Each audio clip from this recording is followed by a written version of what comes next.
अस्सलाम वालेकुम dear students. English language course के एक नेक्स्ट लेक्चर के साथ हाजिर हूँ। ठीक है, आज का लेक्चर वैसे तो पेड ग्रुप में होना था, लेकिन स्टूडेंट्स ने रिक्वेस्ट की थी कि सर आज के लेक्चर के लिए सिर्फ हमें अलाउ कर दें फ़ीस सबमिट करके, कल से फिर वो भी पेड ग्रुप में ही आ जाएंगे। तो चलें आज वाला भी ओपन ग्रुप में ही रखते हैं। असल में हम प्रोनाउंस से रिलेटेड एक्सरसाइज कर रहे थे, तो उसमें कोई 11 क्वेश्चंस हो गए थे। अब हम आएंगे क्वेश्चन नंबर 12 की तरफ। ठीक है, क्वेश्चन नंबर 12 की तरफ आने से पहले ज़रा कुछ चीज़ें हम अंडरस्टैंड कर लेते हैं। अब वो कौन सी चीज़ें हैं, देखिए हमने पर्सन्स पढ़े थे।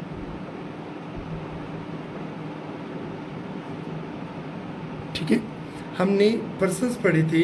उन पर्सन्स में हमने पढ़े थे फर्स्ट पर्सन, सेकंड पर्सन और थर्ड पर्सन, राइट।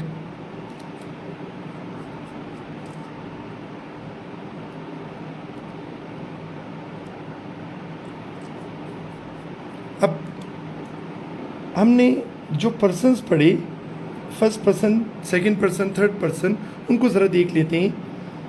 हमारे पास फर्स्ट पर्सन भी था,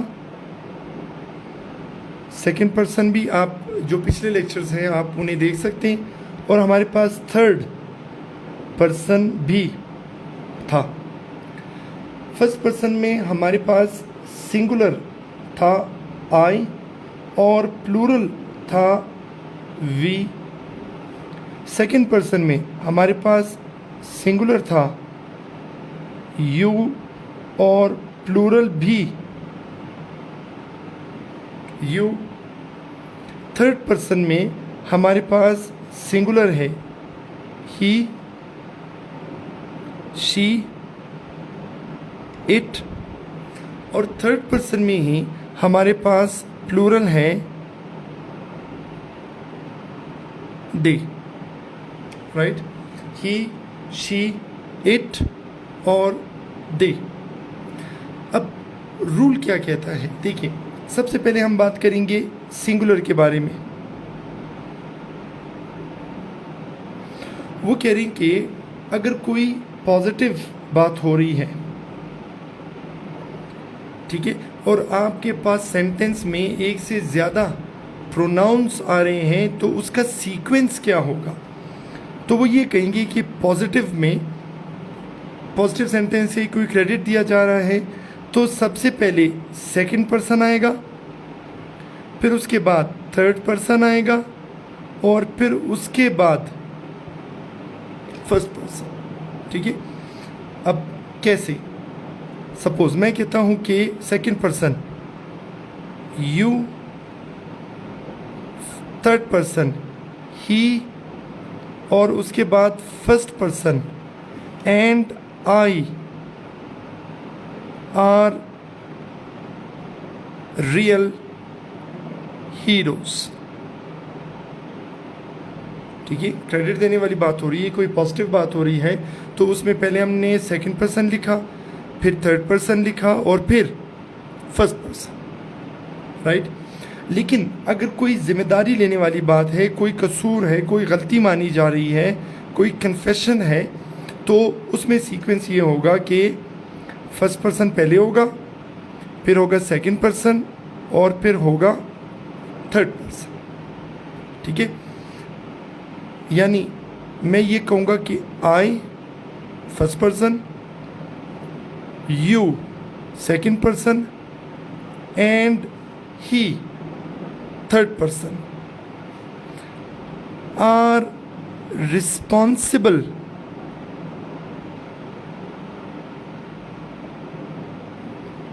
for the accident। ठीक है, कोई गलती मानी जा रही है, कोई गलती तस्लीम की जा रही है, तो उसमें आपने क्या करना है, आपने सबसे पहले खुद जिम्मेदारी लेनी है कि भाई सबसे पहले मैं कहता हूँ कि मेरा कसूर है, फिर उसके बाद आपका है, फिर उसके बाद उसका है, कोई तीसरा बंदा। देखिए यहाँ पर आपने क्या करना है, आपने इखलाकियात से काम लेना है, आपने आजिज़ी से काम लेना है। ठीक है, पाकिस्तान में हम क्या करते हैं, पाकिस्तान में अगर कोई क्रेडिट लेने वाली बात हो, कोई पॉजिटिव बात होगी, हम सबसे पहले ख़ुद को रखते हैं फर्स्ट पर्सन, फिर सेकंड, फिर थर्ड। और अगर गलती तस्लीम करने वाली बात हो तो पहले सेकंड ज़िम्मेदार है, फिर थर्ड ज़िम्मेदार है, फिर आखिर में हम अपने आप को रखते हैं। नहीं, रूल ये है कि अगर आपने गलती तस्लीम करनी है, सबसे पहले आप ये कहेंगे कि यार मेरी गलती है, फिर उसके बाद आपकी गलती है, फिर उसके बाद उस तीसरे बंदे की गलती है। यानी जब गलती होगी तो आपने सबसे पहले ख़ुद को पेश करना है। अच्छा, फिर इसके मुकाबले में अगर क्रेडिट देने वाली बात होगी, आपने सबसे आखिर में क्रेडिट लेना है, उससे पहले आपने सेकंड पर्सन को क्रेडिट देना है और थर्ड पर्सन। ठीक है, और ये वाला फार्मूला जो है 2 3 1 और 1 2 3, ये आपने तब अप्लाई करना है जब आपके पास पर्सनल प्रोनाउन जो है, पर्सन्स जो हैं वो सिंगुलर होगी। हाँ, प्लूरल वाले केस में चाहे पॉजिटिव है चाहे नेगेटिव है, इन दोनों के लिए एक ही फार्मूला है, 1 2 और 3। अब कैसे, ज़रा देखिए, इसको अप्लाई करते हैं। सेंटेंस नंबर 12 में उसने लिखा है आई, यू एंड ही और बेस्ट फ्रेंड्स। कोई पॉजिटिव बात हो रही है तो पॉजिटिव के लिए फार्मूला ये है 2 3 1। यानी पहले मैं लिखूँगा सेकंड पर्सन को 2, फिर थर्ड पर्सन ही, और फिर फर्स्ट पर्सन आई, वर, फिर आगे जो भी बात। 13 में you, he and I are responsible for the accident. ठीक है, कोई गलती तस्लीम करने वाली बात है तो आप ये कहेंगे कि भाई सबसे पहले मैं अपने आप को पेश करता हूँ, मेरा कसूर है, फिर आपका कसूर है, फिर वो उस बंदे का कसूर है। तो first person I, comma, you and he are responsible for the accident. फिर 14 और 15 में देखिए, चूंकि ये प्लूरल है, you we they, you we they, ठीक है, तो ये जब प्लूरल है तो आपने क्या करना है, आपने इनके लिए सीक्वेंस वही रखना है 1 2 3। फर्स्ट पर्सन है वी, सेकंड पर्सन है यू और थर्ड पर्सन है दे। ठीक है, प्लूरल में चाहे पॉजिटिव हो चाहे नेगेटिव हो, उसके साथ वही 1 2 3 वाला सीक्वेंस ही आएगा। फिर नेक्स्ट देखते number 15, you and me will attend the function. अब देखिए, ये वर्ब से पहले वाली दुनिया जो है ना, ये सब्जेक्ट की है, और वर्ब के बाद वाली दुनिया ऑब्जेक्ट की है। ठीक है, अब ये रहा हमारे पास वर्ब अटेंड, इसके बाद ऑब्जेक्ट वाली दुनिया है, इससे पहले सब्जेक्ट वाली। अब यू जो है वो सब्जेक्ट है, ठीक है, लेकिन मी जो है वो ऑब्जेक्टिव केस है। तो चूंकि ये वर्ब से पहले आ रहे तो हमें ऑब्जेक्टिव नहीं सब्जेक्टिव केस चाहिए। यू एंड मी नहीं, you and I. Next one, number 16, both of them were helping one another. ठीक है, अगर आप प्रीवियस लेक्चर्स देख लें तो उसमें क्लियरली लिखा हुआ है कि रेसिप्रोकल में अगर दो हैं, राइट, तो दो के लिए वन एनदर नहीं, ईच अदर है, राइट। अब इस तरह का जो कंट्रास्ट है उसे हम कहते हैं क्या, ऑक्सिमोरॉन। ठीक है, यानी कंट्रास्ट। अब जब बोथ आ गए, बोथ का मतलब है टू, तो टू के लिए वन एनदर नहीं है, ईच अदर है। इसी तरह 17 में अगर लिखा हुआ है ऑल, ऑल का मतलब है मोर देन टू, और मोर देन टू के लिए ईच अदर नहीं बल्कि वन अनदर यूज़ करते हैं। ये अगर आप प्रीवियस लेक्चर्स देख लें, वहाँ पर हम ऑलरेडी ये चीज़ डिस्कस कर चुके हैं प्रोनाउन की टाइप में, जिसको हमने कहा था कि रेसिप्रोकल प्रोनाउन। अच्छा, फिर नंबर 18 में one should always keep his target in mind. ये CSS में भी ये वाला क्वेश्चन आ चुका है। देखिए, one should always keep his नहीं, one should always keep one's target in mind. 19 I know swimming. अब देखें, इस लफ्ज़ को देख लें, नो यानी अगर ये लफ्ज़ हो नो यानी मैं जानता हूँ क्या चीज़, आगे वो कोई स्किल बता रहा है कि मुझे ये स्किल आता है, तो आप लिखेंगे आई नो, फिर उसके बाद आपने लिखना है हाउ टू, और फिर जो स्किल है उसकी फर्स्ट फॉर्म, और स्विमिंग की फर्स्ट फॉर्म क्या है? स्विम। ठीक है, यानी अगर कोई बंदा ये कहे कि आई नो कुकिंग, तो ये बिल्कुल गलत है। ठीक है, आई नो कुकिंग नहीं, I know how to cook. Last word for the day ये है कि ही बैथ हिमसेल्फ इन अ रिवर। ठीक है, अभी अगर मैं इसको ट्रांसलेट करूं तो ये ट्रांसलेट क्यों होगा कि उसने अपने आप को नहलाया। मतलब ये पढ़ने में ही, सुनने में ही आपको आइडिया हो जाएगा कि यार ये बिल्कुल गलत है। उसने अपने आप को नहलाया नहीं, वो नहाया। तो ये हिमसेल्फ अगर आप रिमूव कर देंगे, आपका सेंटेंस खुद ब खुद ठीक हो जाएगा। ही बाथ इन अ रिवर। ठीक है, तो ये हमारी एक्सरसाइज थी, किस चीज़ से रिलेटेड? प्रोनाउन से रिलेटेड। ठीक है, जो एक्सरसाइज वाली बुक है वो मैं व्हाट्सएप ग्रुप में शेयर कर चुका हूँ। आप उसका प्रिंट आउट निकाल लें ताकि जब हम एक्सरसाइजेस करें तो आपको उसमें आसानी हो। अब देखिए, जब कभी हम कोई सेंटेंस लिखते हैं, सेंटेंस में सबसे पहले हमारी रिक्वायरमेंट क्या है? सब्जेक्ट की, राइट? अच्छा, वो सब्जेक्ट नाउन भी हो सकता है और वो सब्जेक्ट प्रोनाउन भी हो सकता है। नाउन भी हो सकता है, प्रोनाउन भी हो सकता है। जी औरंगज़ेब, मैं ग्रुप का जो लिंक है वो मेरी जो फेसबुक आईडी है उस पर मैंने शेयर किया हुआ है। मैं आज फिर से शेयर कर दूंगा, बल्कि इसी जो ग्रुप है, ये फेसबुक पेज जो है, ग्रुप जो है, इसमें भी शेयर कर दूंगा। अच्छा, सेंटेंस के शुरू में या तो नाउन होगा या प्रोनाउन होगा, और उसके बाद फिर दूसरी चीज़ आपके पास आती है क्या? वर्ब।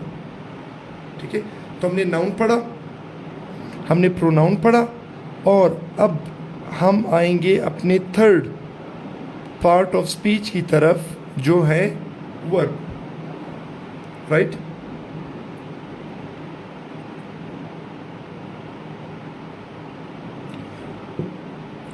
अब जब हम आएंगे वर्ब की तरफ, ये नाउन और प्रोनाउन वाले लेक्चर्स आपको पिछले लेक्चर्स में मिल जाएंगे। देखिए, वर्ब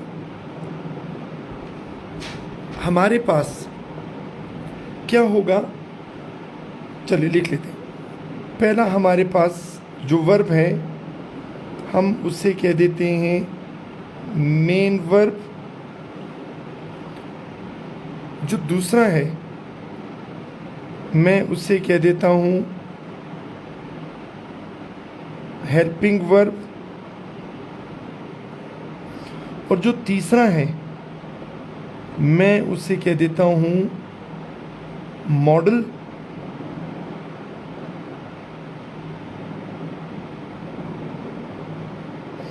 ऑक्सिलरी वर्ब। तो ये 3 हमारे पास मेन कैटेगरीज है, इसको फर्दर एलेबोरेट करेंगे। अब देखिए मेन वर्ब क्या है, हेल्पिंग वर्ब क्या है, मॉडल ऑक्सिलरी वर्ब क्या है, देखते जाए। मेन वर्ब के ऊपर जब वो अकेला होगा ना तो उसके ऊपर 2 जिम्मेदारियां हैं।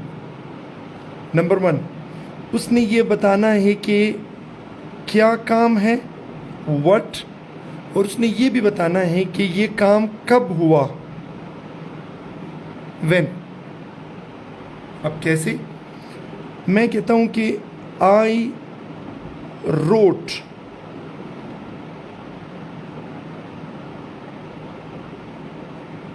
लेटर्स, आई रोट लेटर्स, ठीक है। अब ये रोट लफ्ज आपको ये बताएगा कि काम क्या है। काम है लिखना। इसने आपको व्हाट का जवाब दिया। क्या काम? व्हाट, लिखना। अच्छा, रोट से आपको ये पता चलता है कि ये पास्ट में हुआ है, सो इट मीन्स इसने आपको व्हेन का जवाब भी दे दिया। यानी मेन वर्ब ये बेचारा जब अकेला होगा उसके ऊपर 2 रिस्पॉन्सिबिलिटीज़ है। एक उसने ये बताना है कि क्या काम है, व्हाट, और दूसरा ये बताना है कि ये काम कब हुआ, व्हेन। अब हेल्पिंग वर्ब क्या करेगा? देखिए, आप यूं समझ लें कि ये 2 काम जो है ना, ये 2 सूटकेसेस हैं। एक बंदा है, वो आ रहा है, उसके एक हाथ में भी सूटकेस है, उसके दूसरे हाथ में भी सूटकेस है, ठीक है। तो अब ये जब आप किसी की हेल्प करते हैं ना, एक बंदा उसके सामने आया, वो चाहता है कि वो कहते हैं कि यार मैं चाहता हूँ कि मैं आपकी हेल्प करूँ, तो वो कहेगा हाँ ठीक है। वो कहेगा कैसे करूँ? वो कहेगा यार ये एक सूटकेस आप संभाल लें, एक सूटकेस मुझे दे दे। तो अब ये मेन वर्ब क्या करेगा? ये एक सूटकेस इस हेल्पिंग वर्ब को पकड़ा देगा। कैसे? देखिए, मैं कहता हूँ कि ही डिड नॉट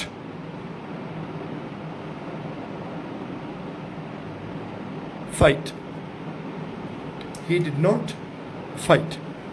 अब देखिए इस सेंटेंस में काम क्या है? What, fight.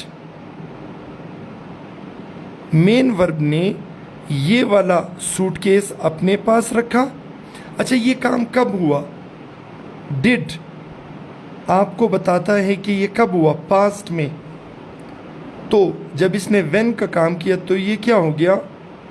हेल्पिंग वर्ब, ठीक है। यानी यहाँ पर हेल्पिंग वर्ब ने क्या किया? उसने आकर मेन वर्ब को कहा कि यार आप ये व्हेन वाला सूटकेस मुझे पकड़ा दें और आप कौन सा उठा लें? व्हाट वाला। हालांकि ये मेन वर्ब बेचारा जब अकेला था, इसने व्हाट वाला सूटकेस भी उठाया था कि क्या काम है, और इसने व्हेन वाला सूटकेस भी उठाया था कि ये काम कब होगा। Right, I hope it's clear. अब आते हैं तीसरे की तरफ।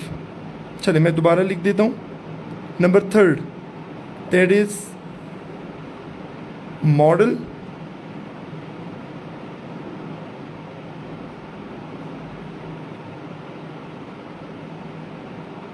ऑक्सिलरी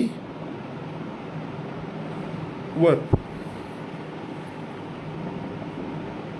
अच्छा, ये मॉडल ऑक्सिलरी वर्ब होते हैं तो आप कहेंगे सर लाजमी है कि उसके साथ लिखा हुआ है मॉडल ऑक्सिलरी वर्ब, तो ये वर्ब ही होगा, ठीक है। ऑक्सिलरी का मतलब है हेल्पिंग, तो फिर आप कहेंगे सर वो हेल्पिंग वाला तो वही कंसेप्ट है कि वो एक सूटकेस उठा लेगा। यस। फिर आप कहेंगे सर ये मॉडल का क्या मतलब है? तो फिर मैं ये कहूँगा कि ये एक्स्ट्रा इंफॉर्मेशन देगा, एडिशनल इंफॉर्मेशन देगा। अब कैसे? देखिए, मैं सेंटेंस लिखता हूँ कि आई कैन स्विम, ठीक है। मैं पूछता हूँ कि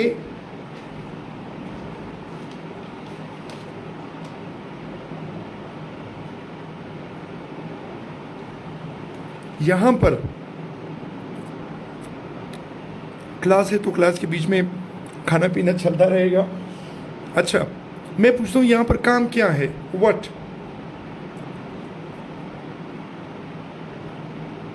यस सनौला, ये बिल्कुल करेक्ट होगा। आप आई रोट लेटर लिख लें या आई रोट लेटर्स, दोनों ठीक होंगे, लेकिन जब आप लेटर लिखेंगे तो उससे पहले आ ज़रूर लगा दें।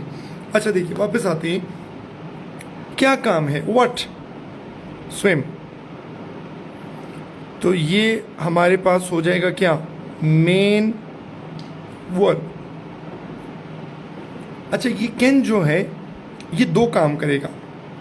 नंबर वन, कैन अगर आप देख लें तो ये आपको बताएगा कि ये काम कब का है, प्रेजेंट का है, यानी इसने व्हेन का जवाब दिया, राइट? ये रहा व्हेन। और इसने एक और चीज़ बताई कि कैन का मतलब है क्या चीज़, एबिलिटी। ये वो एक्स्ट्रा इंफॉर्मेशन है जो हमें मॉडल ऑक्सिलरी वर्ब्स देंगे, ठीक है? तो इसीलिए हम इसको मॉडल ऑक्सिलरी वर्ब्स कह रहे हैं कि एक तो ये वर्ब है, ठीक है, ये हमें व्हेन का जवाब दे रहा है ऑक्सिलरी, और ये हमें एक्स्ट्रा इंफॉर्मेशन दे रहा है तो मॉडल। एक और एग्जांपल देखते हैं, मैं कहता हूं कि यू मस्ट कम, ठीक है, आपको ज़रूर आना होगा। अब ये कम जो है काम है, क्या काम है, ज़रूर आना होगा, व्हाट?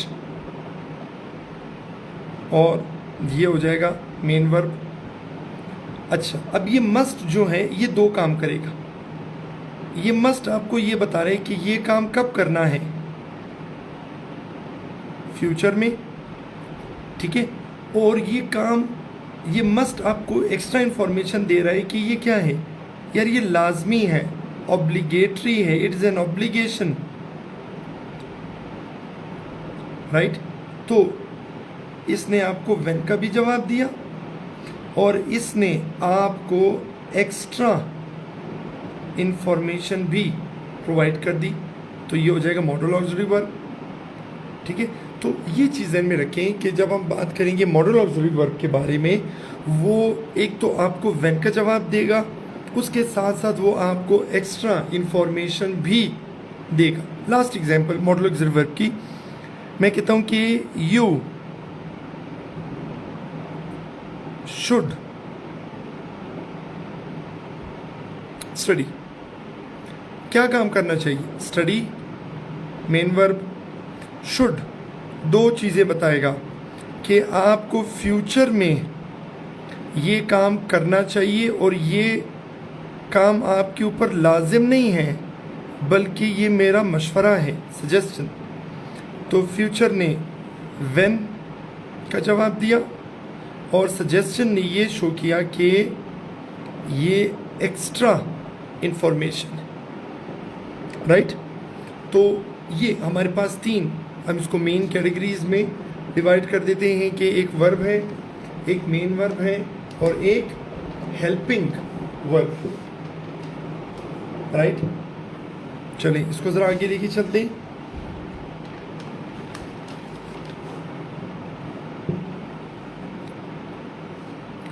अब देखिए, मेनली जब हम बात करेंगे किस चीज़ के बारे में, वर्ब्स के बारे में, ठीक है? अब जब हम बात करेंगे वर्ब्स के बारे में, उसे जब हम उसके फंक्शन के बारे में बात करेंगे, फंक्शन के तौर पे हम उसे तीन डिफरेंट कैटेगरीज में डिवाइड कर देंगे। एक जगह वो काम करेगा एक्शन शो करने के लिए, एक जगह पोजेशन शो करने के लिए, और एक जगह स्टेट शो करने के लिए। अब एक्शन कैसे, अगर मैं कहूँ कि आई रोट, सनाउल्लाह साहब की फरमाइश, आई रोट ए लेटर, अब यहाँ पर रोट वर्ब है और ये क्या शो कर रहा है, एक्शन। फिर पोजेशन में ही हैज़ अ फोन। अब ये हैज़ वर्ब है और ये क्या शो कर रहा है, पोजेशन, ओनरशिप, मलकियत, स्टेट, हालत। She is happy. अब ये हैप्पी वर्ब है और ये क्या शो कर रहा है, स्टेट यानी हालत। ठीक है, तो फंक्शन के हिसाब से इसके 3 ये मेन फंक्शन है। अब आते हैं ज़रा इसकी डिफरेंट कैटेगरीज के बारे में। अब देखिए, एक कैटेगरी हमारे पास ये रेगुलर और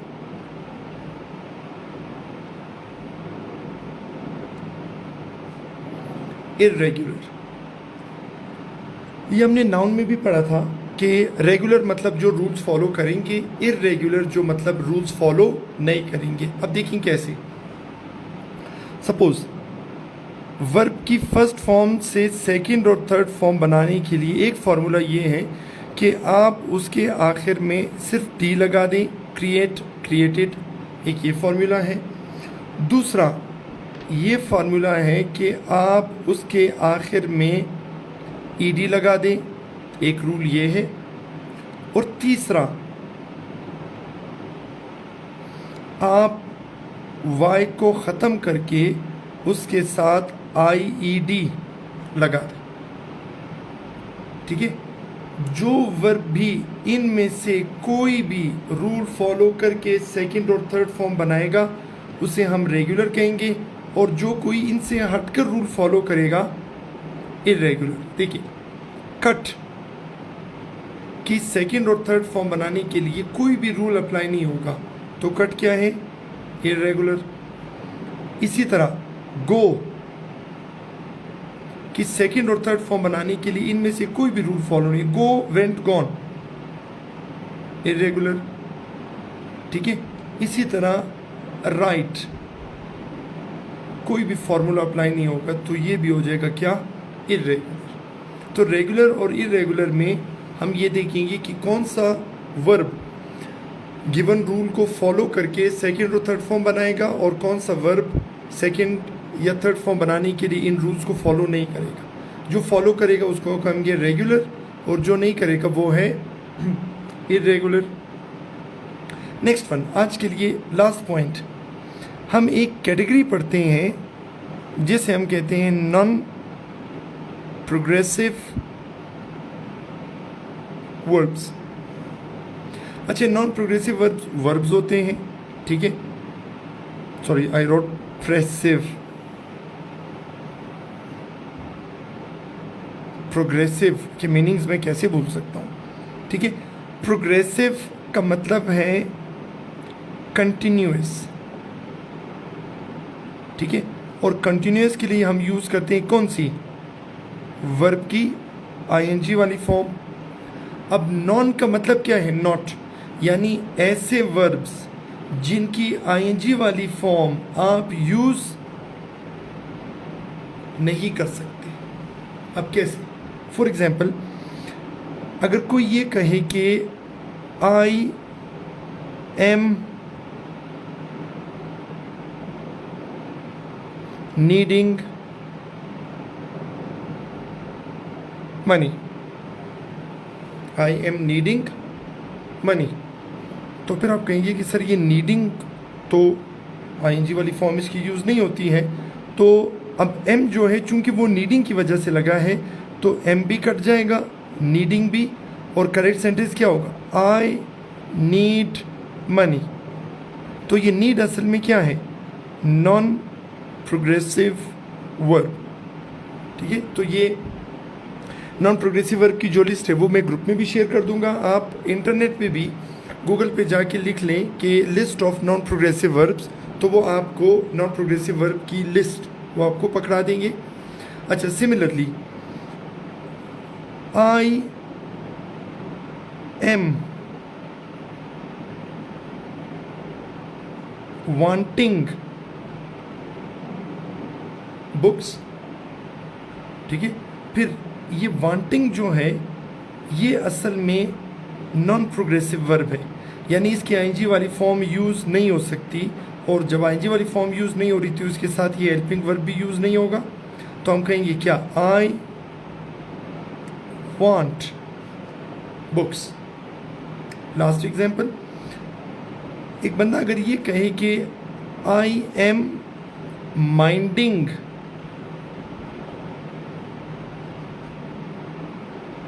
इट, अब ये माइंडिंग जो है ये भी नॉन प्रोग्रेसिव वर्ब है, गलत है, तो एम भी यूज़ नहीं होगा, आईएनजी वाली फॉर्म भी नहीं। आप ये सुनते हैं कि आई माइंड इट, राइट। तो ये हमारा एक लेक्चर था, continuation of our previous lectures के, जिसमें हमने प्रोनाउन की एक्सरसाइज कंप्लीट की विद जस्टिफिकेशन। उसके बाद फिर आज हमने वर्ब से स्टार्ट लिया, ठीक है। जब हमने वर्ब से स्टार्ट लिया, वर्ब में फिर हमने डिस्कस किया मेन वर्ब था, हेल्पिंग वर्ब था, मॉडल ऑक्सिलरी वर्ब। उसके अलावा हमने ये देखा कि मेन वर्ब क्या बताएगा, helping verb, modal auxiliary verb. फिर हम आए वर्ब्स की categories according to the function, action show करेगा, पोजेशन शो करेगा, स्टेट शो करेगा, और फिर उसके बाद हम उसकी कैटेगरीज की तरफ आए, रेगुलर वर्ब्स, इर्रेगुलर वर्ब्स, और फिर उसके बाद हमने एक और कैटेगरी पढ़ी, कौन सी, नॉन प्रोग्रेसिव वर्ब्स। तो आज की क्लास पक्का बिल्कुल लास्ट क्लास है, फ्री डेमो क्लास। कल से वो स्टूडेंट्स के जिन्होंने फ़ीस सबमिट की होगी उनके लिए एक क्लोज्ड ग्रुप है, तो कल से लेक्चर्स उस क्लोज्ड ग्रुप में ही होंगे। तो क्लोज्ड ग्रुप के साथ इंशाल्लाह कल हाजिर होऊंगा। तब तक के लिए इजाज़त दीजिए। अल्लाह हाफ़िज़।